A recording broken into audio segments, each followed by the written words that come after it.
Well, hey, good evening, good day, good evening, whatever it might be to you.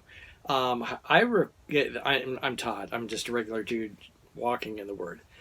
I record these episodes whenever I get a chance, whenever I get some free time, and sometimes it might be early in the morning after I do a run. Sometimes it's like I get home late from a job and I come out to the studio and I record an episode. This is one of those times. That's why I'm like wearing my cross carpet cleaning shirt and so forth. It's just one of those days like that that I decided to record this episode when I got home here. So anyway, enough about that. Today we're in the book of Numbers, and we're looking at the next two episodes here at Numbers chapter 30, and it has to do with vows. Okay, and today I'm only reading two verses here, and this is entitled today, "Keeping Your Word." That's it. If you kept your word and just you promised to do something, you don't even have to promise. If you just kept your word, a whole lot of things would go better in this world. And this is taken today from Numbers chapter 30, verses 1 through 2. Okay. And I'm going to read that, and let's get started here. This is taken from the New International Version, like I like to read from most days.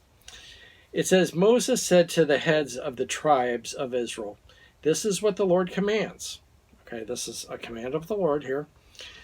Verse 2, when a man makes a vow to the Lord or takes an oath to obligate himself by pledge, he must not break his word, but must do everything he said. Okay? Pretty easy, pretty simple. It says there in verse 2, when a man makes a vow to the Lord or takes an oath, you're thinking, well, what's a vow and what's an oath? Aren't they the same thing?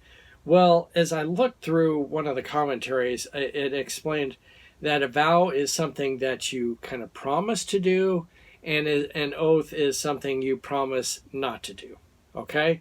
So I might promise to take my wife out for dinner. Okay? I say Friday night, I promise I'm going to take you out for dinner. That's a vow. Okay?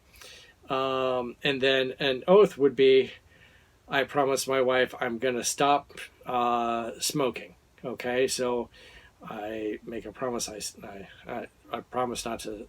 I promise not to smoke anymore, and so that's oath. Okay, so that kind of. But if you're making a promise to do something or not do something, just keep your word. I mean, it's as simple as that. And so that the whole world would be a whole lot better if we could just simply keep our word. You know, so we've come to a point where it's like, is it written? Sometimes now you need to have like a phone, I'm going to record this message. I'm on a recorded line, so you can, I have proof. It used to be like, hey, I said I would do it. I said I'd be there at 6 o'clock. I'm going to be there at 6 o'clock. But now we have to have recorded lines to show, the proof, or it has to be written out, and you have to have a notary witness it, and all kinds of things like that. When it should be something, hey, I promised Myrna I'd take her out Friday night. That's the way it's going to be. Okay, I'm going to keep that promise. So anyway, that's it for today. Just keep your word.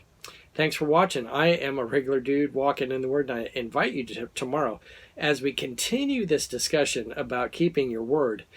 But you're going to see it has, join me tomorrow. You're going to see what happens. Lord's blessing. I'll see you tomorrow.